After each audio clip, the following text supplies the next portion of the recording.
Ողջունում եմ հարգելի հեռուստադիտողներ, այսօր մեր տաղավարում հյուրընկալել եմ Ադրբեջանի հարցերով փորձագետ Գառնիկ Դավթյանին։ Բարև ձեզ, պարոն Դավթյան։ Թույլ տվեք շնորհավորել, ուրեմն պատգամավոր դարձաք, այդ առիթով շնորհավորանքներս ընդունեք։ Շնորհակալ եմ, իրականում ավելի շատ պարտավորության միտումով եմ այդ հարցին մոտենում, քան շնորհավորանքի, իհարկե այսօր մեր Հայաստանի Հանրապետությունը գտնում է ցավոք սրտի ոչ լավ վիճակում, ես կասեի ծայրահեղված վիճակում եւ այն պատասխանատվությունը, որը ես եւ մեր թիմը ստանձնել ենք, իրենից ենթադրում է շատ լուրջ աշխատանք, հարցերի մոտեցում, արտահայտությունների հաղթահարում եւ մեծ պատասխանատվություն։ Պարոն Դավթյան, այ ձեր դիտարկումները նոր խորհրդարանի, նորընտիր խորհրդարանի մասով, ինչպիսի խորհրդարան ձևավորվեց հունիսի 7-ին տեղի ունեցած ազգային ժողովի ընտրությունների ուրեմն մասով եւ ինչ սպասել նոր խորհրդարանից, այ դուք ընդդիմադիր դաշտի ներկայացուցիչ եք եւ ընդդիմադիր դաշտում եք հանդես գալու։ Ձեր դիտարկումներն այս մասով։ Հայտարարակ ընտրական կեղծիքների, բռնաճնշումների մարկանց գլխին գործ կարելու process-ների այսպես մի հատ մեծ կազմակերպված արշավ էր, որը իհարկե հաջողեց այն չափով, որքան որ կարողացան մեր ընտրողների մի մասին վախեցնել եւ տարբեր մեթոդներով, ես օրինակ որպեսզի խոսքս ավելի փաստահեն լինի, Գեղարքունիքի մարզում եղել ապրիլ-մայիս ամիսներին եւ անգամ ընտրության օրը տեսել եմ տոտալ չափերով ուրեմն վարչական վերահսկողություն, վարչական ռեսուրսների տոտալ կիրառում, ես ասեմ ավելին, եթե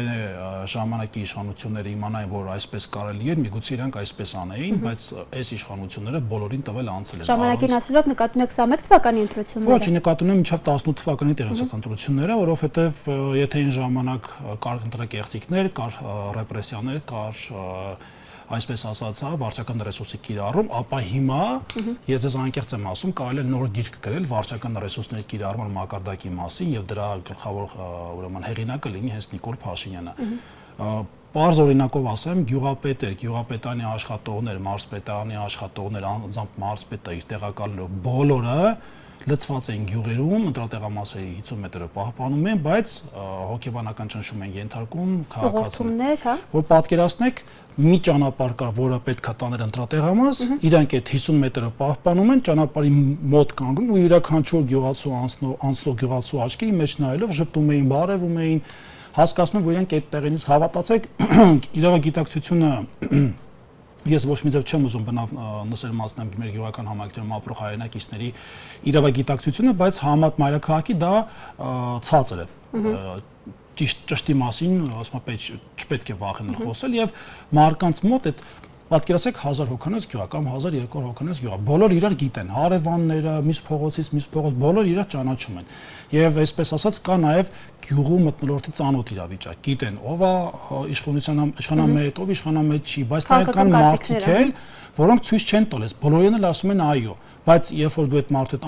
անձամբ առանց ինչ-որ կամերայի կամ որևէ կողքից հսկողության զրուցում ես, հասկանում ես, որ այդ մարդը հակա նիկոլական է, այսինքն Նիկոլ Փաշինյանին չի ընդունում։ Բայց մենք տեսանք, որ ընտրությունների օրը կոնկրետ եղան շատ լուրջ, չասեմ դրա նախորդին,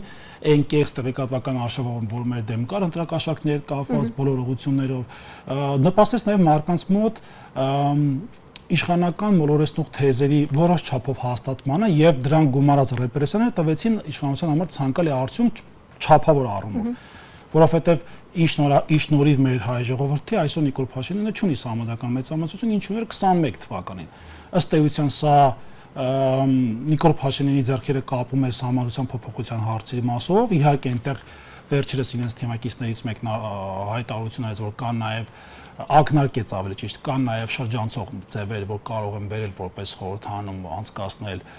իրենց ունեցած ձայների քանակով, բայց այսպես ասեմ, ես միշտ ասել եմ, նոր կկրկնեմ, քաղաքականությունը հնարավորությունների արվեստ է եւ ոչինչ բացառել որպես հակազդեցություն կամ հակահարված քաղաքական իմաստով իշխանությունը չպետք է անի, որովհետեւ մենք էլ ունենք պատկերացումներ, մենք էլ գիտենք ինչ է սպասում Հայաստանի Հանրապետությանը եւ ամեն փուլից հետո ինչ փուլ է գալու։ Տեսեք, պարոն Դավթյան, այ խոսում եք ընտրախախտումների մասին, մենք լրագրողներս եւս բազմաթիվ ընտրախախտումներ ուրեմն արձանագրել ենք, տեսել ենք, բայց զուգահեռաբար Կենտրոնական ընտրական հանձնաժողովի նախագահը այսպես պարզ ճակատով ասում էր, որ ընտրություններն անցել են լեգիտիմ եւ թափանցիկ, այս մասով ինչ կասեք։ Դե չպետք է մոռանալ Վահագն Հովակեմյանը ինքը հանդիսանում է ԿՊ համահիմնադիր հայրերից մեկը, այսպես մի քիչ պաշտոնը բարձրացնեմ, հիմնադիրներից մեկն է, ուղղակի համահիմնադիր հայր ենք ասում իրեն։ Սա մեկ կարևոր արձանագրում, թե ինչու պետք է Վահագն Հովակիմյանը նման պնդում աներ։ Երկրորդը մենք գիտենք, որ Վահագն Հովակիմյանի քվեարկության ժամանակ, որտեղ ինքը իրավունք չունի իրեն ձայն տալու որպես ԿՀ-ի նախագահի ընտրության փուլում, ինքը իրեն ձայն է տվել։ Սա երկրորդ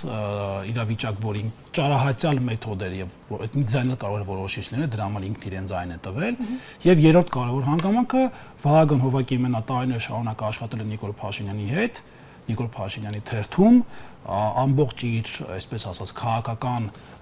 ճանապարհի վերելքին հասել Նիկոլ Փաշինյանի շնորհիվ։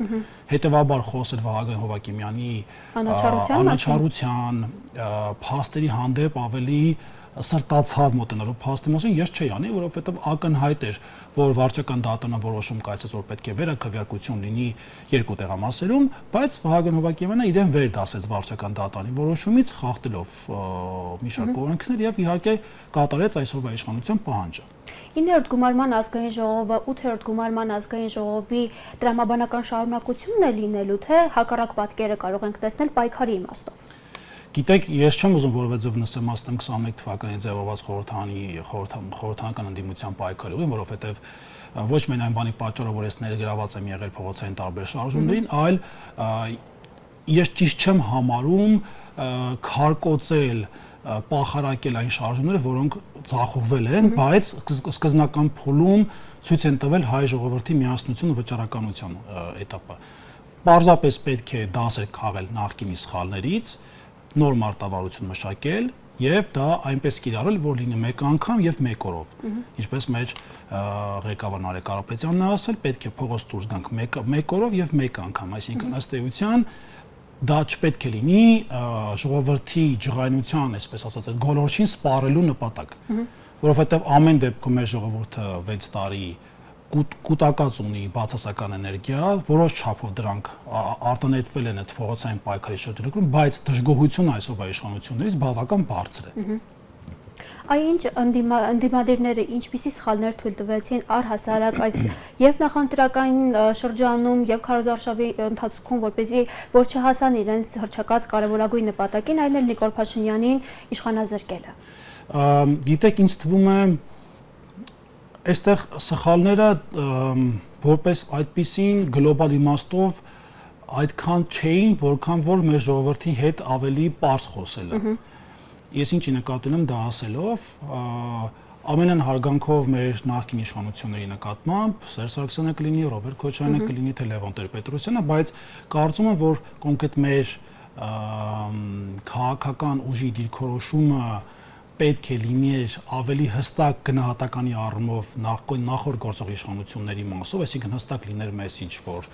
պետք է այս բանը չկատարվեր, այս բանը պետք է կատարվեր։ Ինձ թվում է նաև սա իր պատճառներից մեկը, որ մեր հասարակության մոտ կար ըմբռնում, որ մենք ունենք ավելի կոշտ քննադատություն այսօրվա իշխանության նկատմամբ, բայց մի փոքր ժողովրդին կալուն եմ, էլի, ես ասում, բայց մենք այդպեսի մոտեցում չենք ունեցել, մի փոքր վերապահումով մոտեցում նախորդ իշխանությունները, ես նորից եմ կրկնում, չպետք է ուրանալ նախկինում արած սխրանքները, Արցախի անկախացման process-ը, բանակցությունների շրջանը, 2000-ական թվականին տնտեսական աճը, նաև չպետք է անպայման պետք է շեշտենք, որ ընտրություններում եղել են դրակեղծիքներ, եղել է տնտեսական խնդիրներ, եղել է մոնոպոլիա, մի խոսքով տարբեր սոցիալական խնդիրներ են ձևավորվել նախորդ իշխանությունների ժամանակ, որ ժողովրդի մոտ այդ ատելությունը ասեմ, որը սխալ ձևակերպում, բայց չընկալելիությունը իրենց մասով բավական մեծ դոզավորված։ Դրա վրա է Նիկոլ Փաշինյանը հիմա խաղում։ Սա կարծում սխալներից մեկն է եղել։ Երկրորդը ինձ թվում է, որ մեր ժամանակահատվածը ճիշտ է, կարճ ժամանակահատվածում հավաքել ենք 325,000 ձայն, որը բավական մեծ ցուցիչ է, բայց կարծում եմ մեր ընտրապայքարի մեջ մտնելու ժամանակն էր կարճ եղել։ Այսինքն, եթե մենք կուսակցություն հիմնենք 1 տարի առաջ, ընտրությունը այսպես ձևակերպում, ընտրությունները մնալ 1 տարի եւ մենք այդ ժամանակ հիմնենք կուսակցություն եւ մեր հասարակության հետ այդ ժամանակվանից աշխատենք ոչ թե վերջին 4 ամիսը, որը բավական ինտենսիվ է, լարված էր, այսպես քրտնաջան աշխատանք էր տարվում։ Ես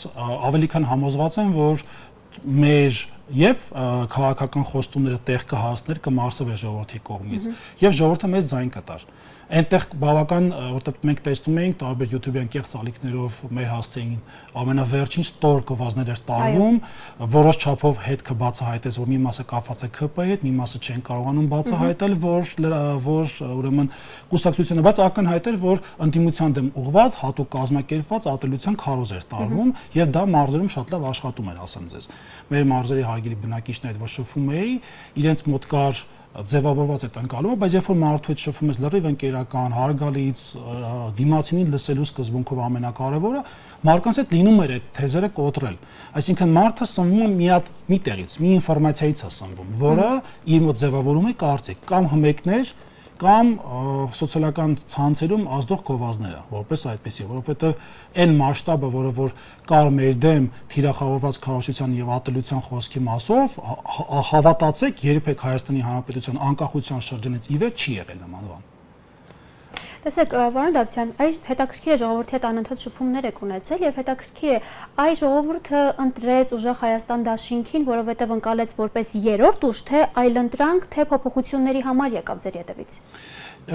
Այսպես ասեմ, բոլորը միասին, որպես այլընտրանք, որպես փոփոխությունների ուժ, ինչու եմ սա ասում, որովհետեւ ակնհայտ է, որ Սամվել Կարապետյանը ուղղակի կարող էր չմասնակցել որևէ քաղաքական գործընթացի, մի կողմից հետևեր երկրի հոգեոր արժեքների վերջնական ոտնահարմանը, երկրորդը Սամվել Կարապետյանը իր ամբողջ ապրած կյանքում գիտակից կյանքում հատկապես Հայաստանի Հանրապետությանը այնքան մեծ օգնություն է տրամադրել, որ որևէ մի ամենայն հարգանքով բոլոր բարերը նկատմամբ նման մեծ բարեգործական աշխատանք կարված չի եղել։ Երրորդ հանգամանքը Սամվել Կարապետյանը հոգևոր այսպես ասեմ, դրսում ապրող մարդիկ միշտ ձգտում են մշակութային հոգևոր կապ, ինչ իրենց հայրենիքի հետ ասոցացվելու եւ եկեղեցաշինական աշխատանքներ կլինեն, հոգևոր արժեքների բարձրացման աշխատանքներ կլինեն, Սամվել Կարապետյանը այս մասով ունեցել է բարձր մոտեցում եւ տեսնելով, որ եկեղեցու հանդեպ կա արշավանք եւ դա համահավասարեցել է իր սեփական ընտանիքի դեմ արշավանքին, ըստ էության դա այդպես էր, չէ կարող պարզապես այս ամենի կողքով կուրորեն անցնել։ Անտարբեր անցնել։ Այո, եւ երկրորդ հանգամանքը մեր քաղաքական կուսակցության ղեկավար Սամվել Կարապետյանը իր տեսակով էլ առանձնահատուկ հայ է։ Հավատացնում եմ ձեզ, բավականին 1 րոպե այդ մարդու հետ շփվեք եւ այսպես ասած կամերայից այս կողմ, հա, եւ վստահեցնում եմ ձեզ այն մոտեցումները, գաղափարները ի սրտե Հայաստանի կարգավիճակը լավացնելու մոտիվը ակնհայտորեն կտեսնեք։ Այդ մարդը ինչպես ժողովուրդները չի ասում, ես կուշտ ղեկավար ապետ։ Սամվել Կարապետյանի պես կուշտ ղեկավար դժվար թե կարողանանք գտնել։ Սամվել Կարապետյանի պես նվիրված ղեկավար իր հայրենիքին դժվար թե կարողանանք գտնել։ Այդ մարդը ամենամեծ աջակցությունն է տվել բանակին։ 44 օր պատերազմում զինված ուժերին աջակցելու հետևանքով ընկել է Ադրբեջանի սև ցուցակում, այսինքն միջազգային հետախուզում հայտարարված։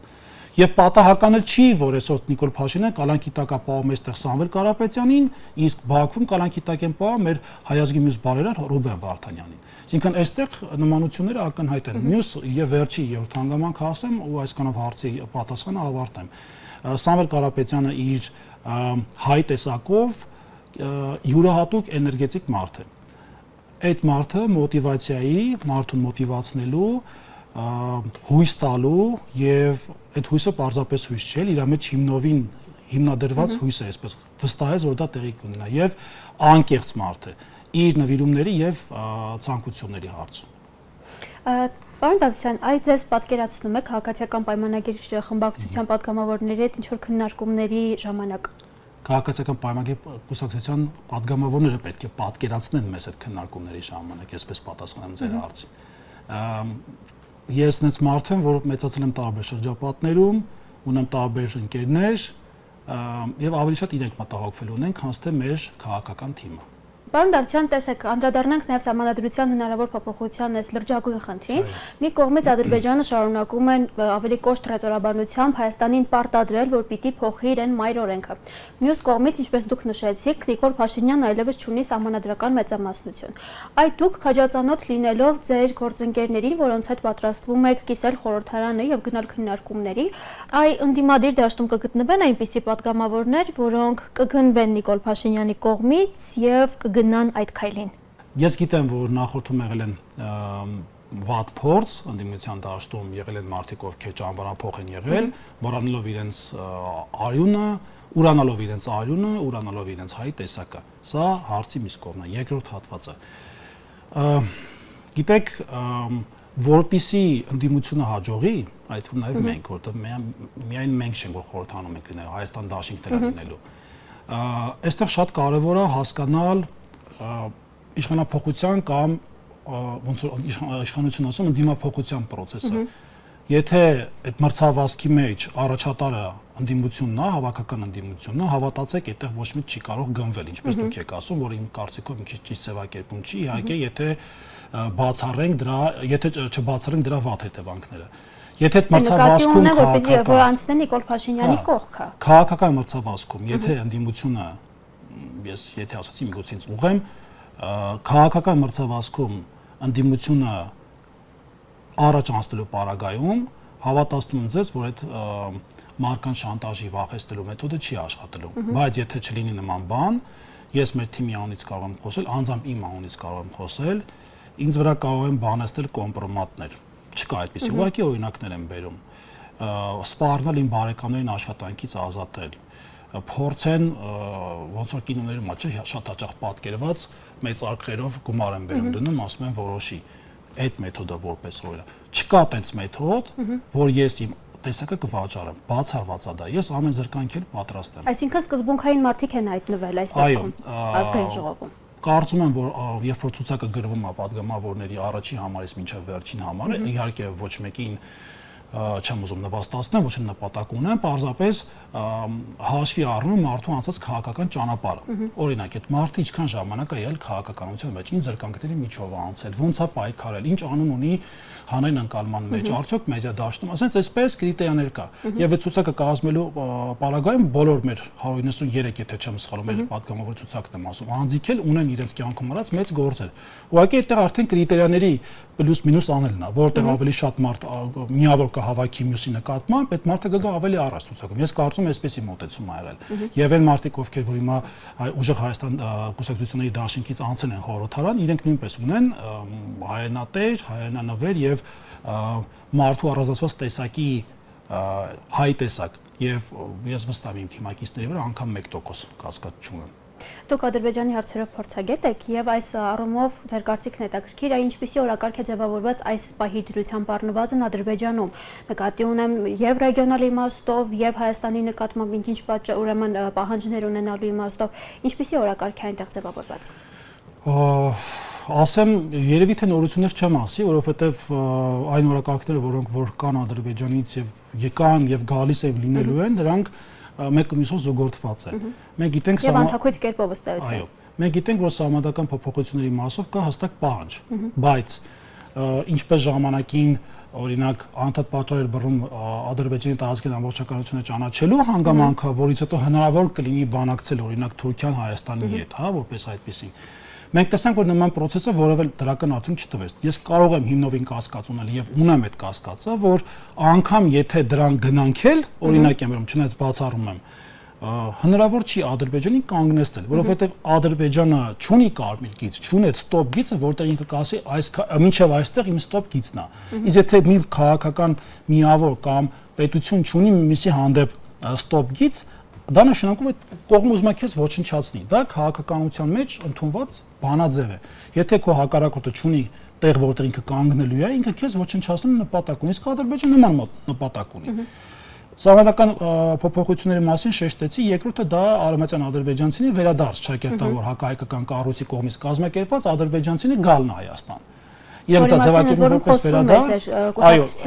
եւ իհարկե ԿՊ-ն ինչպես իր տափակ բնավորությամբ նույն այդ անգամ պնդում էր բաուրա չեկան, ասես իրենք էլ շատ են ուզում գային, որ մի հատ էլ նենց ուրախանում են, որ մենք ասեցինք ու իրանց կարճ ուղեղով կար պնդում, որ մենք ասել ենք հաջորդ օրն են գալու ընտրությունները, բայց այդպես չէր։ Մենք ասել ենք, որ կա ձևաչափ, այս ձևաչափի մի քանի փուլային տարբերակը ներկայացնեն, որ սկզբնական շրջանում իրենք փոքր թվով են գալու խաղաղության անվան տակ։ Երբ որ խաղաղության պայմանագրում կլինի այն կետը, որտեղ ես ասեմ հաջորդ պայմանավորն է լինելու իմ պատկերացմամբ, չի ստորագրվելու պայմանագիրը որպես այդպիսի խաղաղության, որովհետև Արևմտյան Ադրբեջանի տեսլականի մեջ գրված է, որ վերջնական խաղաղության պայմանագրի մեջ պետք է ամենագրված մոտավոր ձևակերպում ասում։ Պետք է ամենագրված լինի Արևմտյան Ադրբեջանցի վերադարձի ուրեմն պահանջը։ Չի ասում քննարկենք, տեսնենք, պահանջը դա որպես այդպիսի։ Եվ լավ հասկանալը, որ Արևմտյան Ադրբեջան հակահայկական կառույցը ուղիղ կապ ունի Ալիևի պետական կառավարման ապարատի հետ, սնվում է այնտեղից ֆինանսա ստանում շատ մեծ չափերի։ Անհնար է այս քաղաքական խոսույթը կապված չլինի պետական ապարատի հետ։ Երրորդ հանգամանքը կա անկլավների նաև Տիգրանաշենի, Քյարքիասվածի իհարկե անկլավ եմ ասում, դա անկլավ չի, մենք գիտենք նաև, որ մինչև 1927 թվականը նման տարածքը չէր եղել ադրբեջանական, սովետական միության ստեղծման շրջանից ի վեր ուղղակի, ինչ-ինչ պայմաններով բաց թողումների եւ անուշադրության հետևանքով կամ ուղղակի գլուխ չդնելու հետևանքով այսօրվա այս իրավիճակի մեջ ենք մենք։ Այնպես չէ, որ դա ադրբեջանական տարածք է եղել պատմականորեն կամ առհասարակ։ Դա քաղաքական որոշմամբ տված տարածք է սովետական միության կողմից, որի հետ ես համակարծիք չեմ ընդունում, դա սխալ եմ համարում։ Եվ ինչ վերաբերվում է այս process-ները, որոնք որ կան ամբողջական մոտեցման, դրանք մի բան են հուշում, որ Ադրբեջանը ցանկանում է կառավարելի Հայաստան ունենալ։ Հայաստանում չլինեն ընդդիմադիրներ, Հայաստանում լինեն միայն Նիկոլ Փաշինյաններ եւ Հայաստանը ունենա սոլիդարություն ադրբեջանցիների հետ մեկտեղ ապրելու։ Հիմա կան մարդիկ, որ ուզում են ադրբեջանցիների հետ ապրեն, Աստված իրանց հետ։ Ես եւ իմ նման շատ հազարավոր, տասնյակ հազարավոր հայեր չեն ուզում։ Եվ այստեղ այնպես չէ, որ պետքա այսին հարցն է, որտեղ կարող ես կոմպրոմիսի գնալ։ Սա էգզիստենցիալ հարց Հայաստանի Հանրապետության համար, որովհետև այն ատելության խոսքը, որը կա սերմանած Ադրբեջանում տասնամյակներից ի վեր, 3 տասնամյակից ավել, դա անգամ այս օրերին 1%-ով չի նվազել։ Այդ մարդիկ ծարավ են հայի արուն խմելու, փոխաբերական իմաստով ասած։ Ծարավ են նվաստացնելու հայերին, հայերի դասագրքային առումով էլ ենք տեսնում բավականին հաճախ։ Իսկ ամենակարևորն է, հավատացեք, մեր երեխաները մենք էլ որ մեծացել են, քերքերով ենք մեծացել։ Հեքիաթներ են կարդացել, պատմություն են կարդացել, պատմվածքներ, այնտեղ տարբեր դրվագներ կան։ Նույն բանը ուղղակի Ադրբեջանում պրոյեկտված է հայերի վրա։ Իհարկե հայերն են Իրանն իրանք պարսիկ են ասում իրենց գրքերում հին պատմության օրինակները վերել եւ նաեւ Ռուսաստանին են, ռուսներն են եղել, բայց առաջի տեղում առաջի ոսկե մեդալակիրը հայերն են այդ հարցում։ Ես չեմ կարող հավատալ, որ երբ որ գայլը ոչխարի մորթի հագնում, ուրեմն գայլը դառավ ոչխար, այսպես ասեմ։ Իսկ եթե մարդիկ կան հավատում են, դա արդեն իրանք եւ Աստված իրանց հետ այսպես ասած։ Չեմ կարող նաև չհարցնել ինքնաբացարկների մասին, որովհետև տեսանք, երբ արդեն հայտնի դարձան, թե ինչ կազմով է ուրեմն ձևավորվելու ներգումարման ազգային ժողովը, զուգահեռաբար տեսանք, որ ուժեղ Հայաստան դաշինքի հարյուրավոր պատգամավորության թեկնածուներ ինքնաբացարկով հանդես եկան։ Սա ինչի հետ էր կապված։ Այն մարդիկ, ովքեր բացատրություն տվել են ինքնաբացարկի մասով, կարծում եմ ավելացնելու բան չունեմ, իսկ այն մարդկանց մասով, որ այդպես ասած որոշում ա եղել, մեր ղեկավարը նույնպես նշել է, որ անկախ նրանից այդ մարդիկ իրենց մանդատը եթե դնում են թե չեն դնում, դնելու դեպքում այդ մարդիկ ներկուսակցական աշխատանքների մեջ են ներգրավում։ Այսինքն, այսպես ասեմ, եթե ինձ էլ գային ասեին Գառնիկ ջան, դու պետք է ակոմ կամ ջանել չասեն, ասեն պետք է մանդատը դնես, ես գիտեմ, որ պետք է մանդատը դնեմ։ Այդ մանդատը իմ ծննդյան վկայականի հետ չի եկել։ Այդ մանդատը ես վաստակել եմ եւ իմ ճանաչելիությամբ եւ իհարկե Սամվել առաջի տեղում, Սամվել Կարապետյանի ճանաչելիությամբ եւ մեծ վաստակի եւ ներդրման արդյունքում։ Սա պետք է հստակ հասկանանք։ Եվ եթե կա քաղաքական որոշում վերևից, որ ասում է, որ պետք է դնես, ինձ անհատապես իմ հավատացնում ես այդ մանդատը ես մեկից մեկ դնող եմ։ Իմ համար կարևորը իմ երկրին օգտակար լինելն է։ Եթե այդ բան օգտակար է մանդատս դնել, ու ես վստահ եմ, մեր թիմից բոլորը տենց են մտածում։ Եթե մարդիկ ունեցել են այլ կարծիքներ, ուղղակի ինչ-ինչ պատճառներով դրեն, դա իրենք բացատրություն արդեն տվել են։ Եթե կան մարդիկ ում ասվել է, որ պետքա դրվի մանդատը, ես վստահ եմ, որ այդ մարդիկ մի գրամ անգամ չեն կասկածել կամ մտածել ինչի դնեմ։ Նույնը ես ին վրա եմ բերում։ Սամվել Կարապետյանն կլինի, Նարեկ Կարապետյանն կլինի, եթե ինձ հորդորի, որ ես պետքա դնեմ, ես իմ մանդատը դնելու եմ։ Իմ համար այսօր ոնց ասեմ, ազգային ժողովի աթոռը գրկել ու նստելը չի, որ ինձ Գառնիկ Դավթյանն է դարձնում։ Եվ նաև ուժեղ Հայաստան կուսակցության անդամ։ Աշխատանքով, գործով ու պայքարով պետքա ձևավորես եւ քաղաքական օրակարգ եւ քաղաքական իմիջ, նաև քո կուսակցության իմիջը բարձրացնելու նպատակով։ Եվ վերջին հարցս, պարոն Դավթյան, տեսեք, ձեր քաղաքական թիմը եւ թիմի անդամները շատ հաճախ թիրախավորվում էին ուրեմն ամենատարբեր օղակների կողմից, նշվում էր, որ շատերը չունեն քաղաքական այսպես անցյալ եւ թրծված չեն։ Իբրկին ինչ է, իրենք թուրքական քաղաքական անցյալ ունեն։ Այս մասով ձեր կարծիքը առհասարակ ինչ մեթոդներով եք պատրաստվում այս կազմով ուրեմն պայքարել քաղաքացիական պայմանագիր